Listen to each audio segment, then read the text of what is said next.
TCU will make a statement against the greatest coach of all time in their season opener on national television.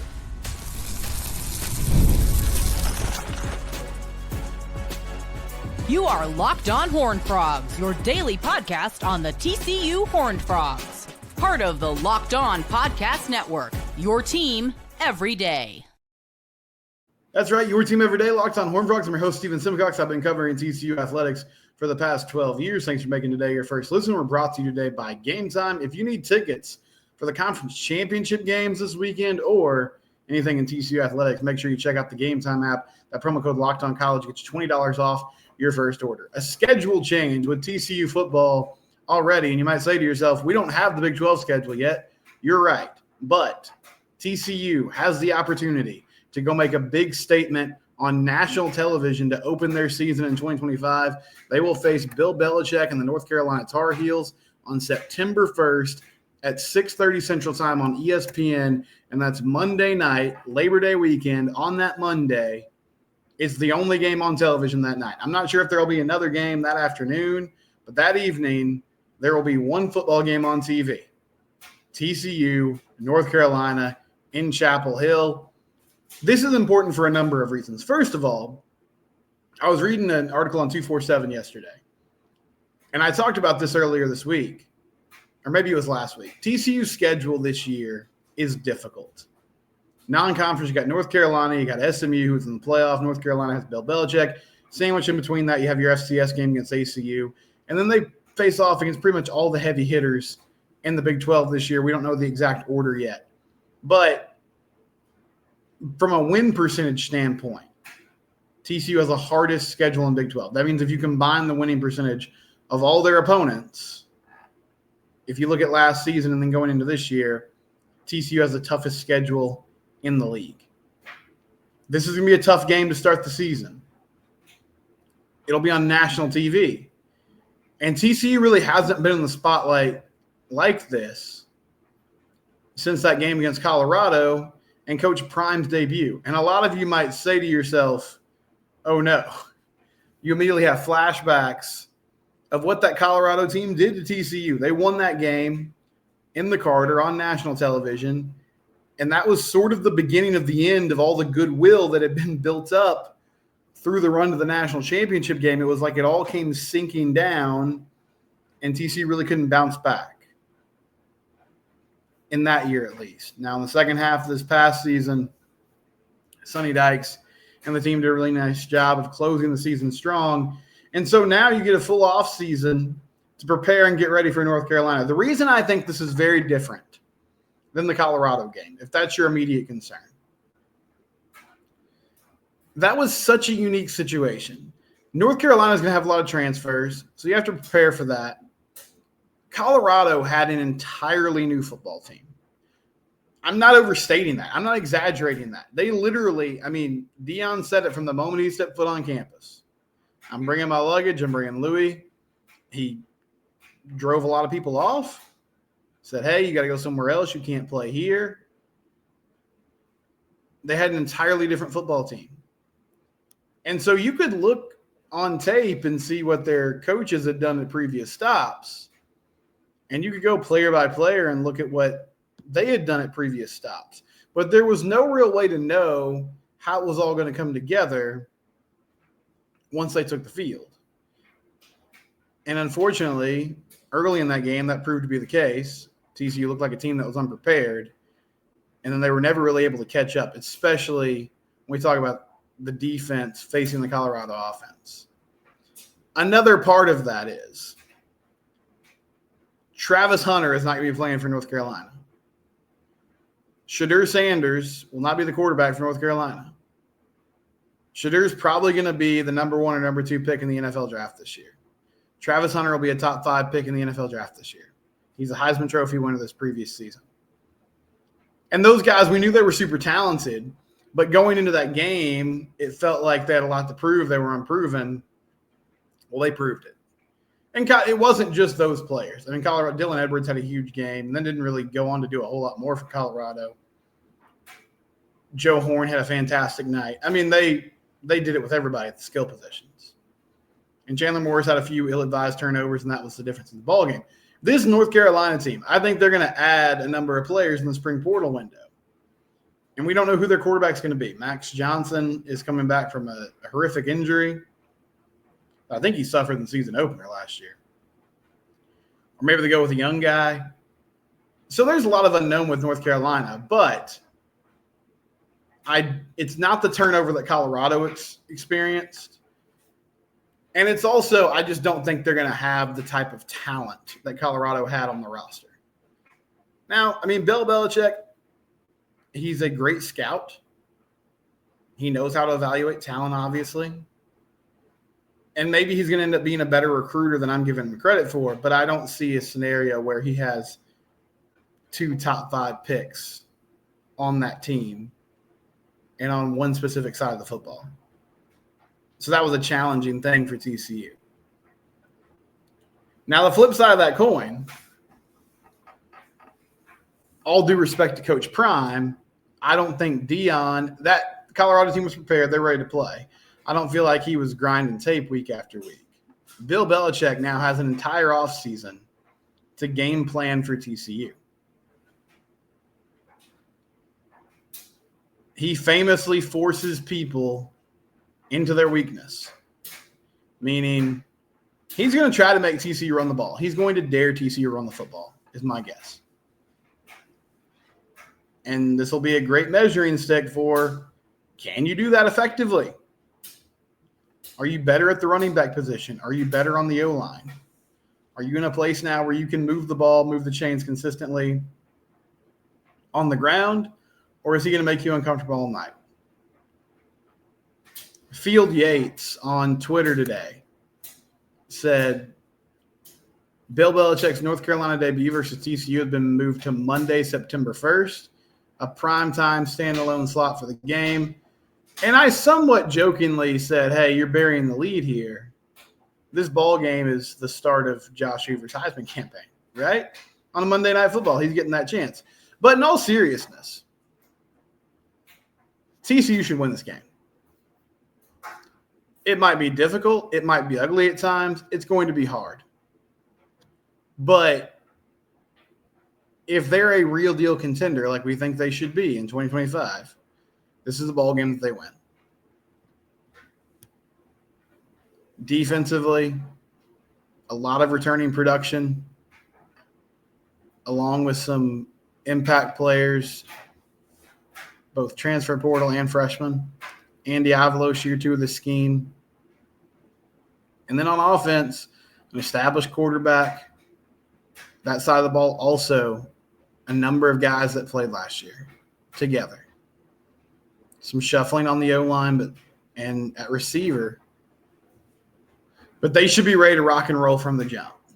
And in the second half of last season, I started to regain some trust in Sonny Dykes. Because I said after that Houston game, I was like, look, there's a pretty disturbing trend here. TCU under Sonny Dykes, there are things that keep happening over and over again. They turn the ball over way too much. They have silly, boneheaded penalties, mental mistakes. They beat themselves. And you know what? In the back half of that season, they corrected a lot of that. They protected the ball much better. There were less self-inflicted wounds as far as killing drives with penalties, messing up the momentum. They weren't a great defense, but I thought they were tougher on defense. But all of it was in hopes that you're springboarding into this year and that you're ready to take that next step. So what better way to prove it than by beating Bill Belichick in North Carolina? And I think they will do it. I think they should do it. The line opened. Our friends at FanDuel have TCU as 2.5-point favorites. Good teams win, great teams cover. Can you go on the road and beat a really solid North Carolina coaching staff that's going to have all offseason to prepare for you? Bill Belichick is going to know Josh Hoover's tendencies. He's going to have a feel for what Kendall Briles wants to do as a play caller. can you execute and win the ball game? Go on the road and get it done. They did it against Stanford last year, and you might roll your eyes. I get it. It's a very different situation, but you got to do it again. And I just think TCU is going to be a lot more talented than this North Carolina team. Talent's not everything, but even if you're a great coach, you got to have the dudes to execute your game plan and run it at a high level. I don't believe North Carolina will be ready to do that. And if the Frogs can win, that would give them a big boost going into that SMU game a couple weeks afterwards. And again, like I said earlier, first time they're really going to be in the spotlight since that Colorado game. They quietly played well last year at the end of the season, but it didn't make waves in the national media. This would make waves. If they pulled off an upset, or not an upset, if they pulled off a victory, if they handled their business and won, people would take notice of TCU. Fair or unfair, because we don't really know how good North Carolina is going to be, but they would take notice of TCU. When we come back, TCU could have salvaged their season if they just could have beaten Baylor and SMU. I'll explain next here on Locked On Horned Frogs, your team every day. Shout out to our friends at Gametime. Download the Gametime app today. Attending the NFL playoffs is an experience like no other. Energy, excitement, connection with other fans, it's all unmatched. This year, Gametime makes it even easier to create those unforgettable moments with their new feature, Gametime Picks. It filters out the fluff and shows you only the best deals on great seats so you can focus on what matters, being there. Take the guesswork out of buying tickets with Gametime. Download the Gametime app, create an account, and use code LOCKEDONCOLLEGE for $20 off your first purchase. Terms apply. Again, create an account and redeem code LOCKEDONCOLLEGE for $20 off. Download Gametime today. Last-minute tickets, lowest prices, guaranteed. So one of my friends, Chris Allman, he used to work in radio with me, and he was reflecting yesterday on the college football playoff and throwing out some ways that they could tweak the system, make it better. And one thing he mentioned, there is this concern with the expanded playoff that we're devaluing the regular season. We're making it more accessible for teams with 2 or 3 losses to make the playoff. And so it takes some of the juice out of these regular season matchups that used to be like season-defining games. And so he threw out the idea that if you lost your rivalry game, whatever that would be designated as, then that would eliminate you from playoff contention. I don't agree with that system, but it got me thinking about the topic of rivals and how important those games are. Ohio State made up for losing to Michigan by winning the national championship. And honestly, that's the only way they could have made up for that horrid loss in Columbus. Ryan Day was on the hot seat. That's not an exaggeration. Like after that ball game, there were a lot of Ohio State fans that wanted him gone. Even though they had a highly successful year again. And they end up winning the whole thing. But in my mind, I'm thinking, how different. If TCU finished 8-4, which they did, but let's say they finished 8-4 in the regular season, and they swapped out a few of those losses. If instead of losing to Baylor and SMU, if they lost, say, to Cincinnati and Oklahoma State, would you have a much more positive view on the season? Yeah, the Cincinnati loss would stink. So would Oklahoma State, especially at home. However, beating SMU and beating Baylor is such an important thing. And for years, SMU was TCU's punching bag. And they've suddenly found their way back to relevancy. It really started with the Sonny Dykes era, and he pulled off those upsets against Gary Patterson, and then now it continues with Brett Lashley. It appears that they're here to stay. Beating SMU is a big deal for TCU people. Beating Baylor is a huge deal. And honestly, it's become such a commonplace thing. And beating Baylor, that is. that it feels really dejecting. I mean, just in general when you lose a rivalry game, but I think especially that one because they've had so much success lately. I mean, there have been teams that have beaten Baylor in recent years and had no business doing it. The biggest example is that Chandler Morris-led squad against the Bears when they went on to win the Big 12 championship game, but they upended Baylor in 2021. Had no business winning that ball game. Found a way to get it done. Went down to McLean in 2018. Had to put a fourth-string quarterback in there in Grayson Muhlstein. And literally the defense and Jalen Rager got it done. Jalen had a touchdown on a screen pass, had a touchdown on a little end around on a 4th and 1. That was all the scoring, at least from getting in the end zone standpoint for TCU.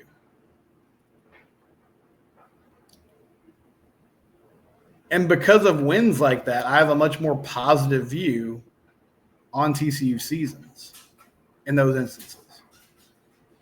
So if you beat those teams, is there a different vibe around the program when it all comes to an end? Because those games mean a lot for personal bragging rights, just for the general trajectory of the football program. They're hugely important. They were 1-3. I mean, getting to the nitty gritty of it, TCU was 1-3 against teams in the state of Texas this year.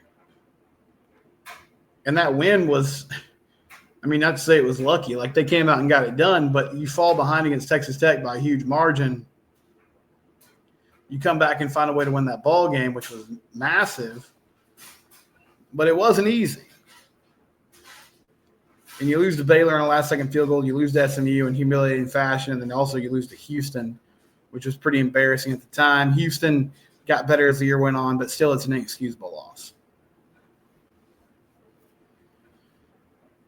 At the end of the Gary Patterson era, even with all the struggles, that was something that he did really well. Like, they upset Texas a few times in seasons where it felt like they didn't really have a chance. 2020, they went into Austin after losing to Iowa State and got it done.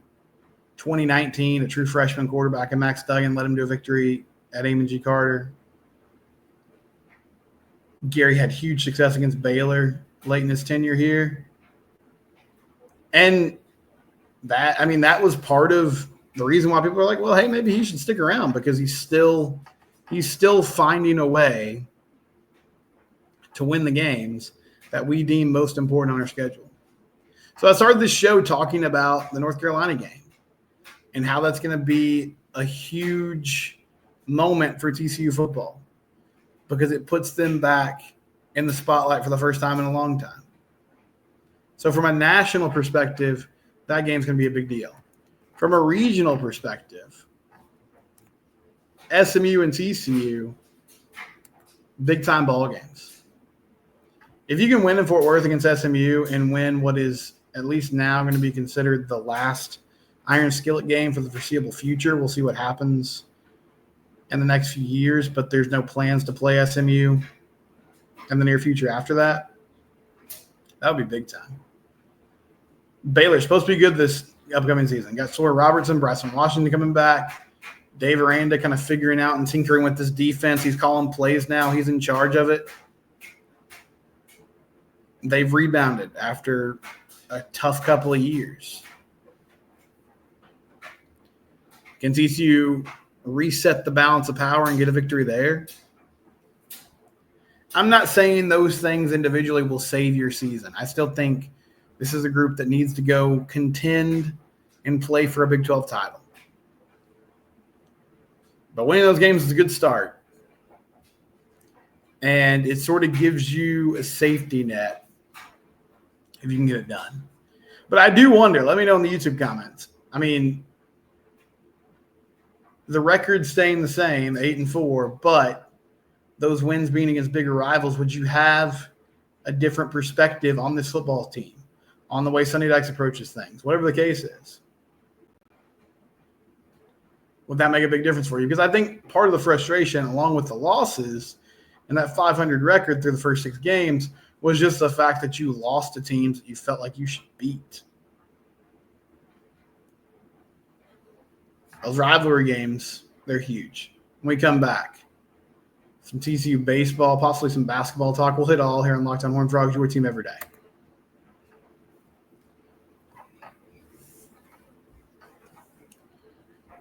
Both the TCU men and women trying to bounce back. TCU men on the road against UCF, and that game will be at 3 o'clock on Saturday.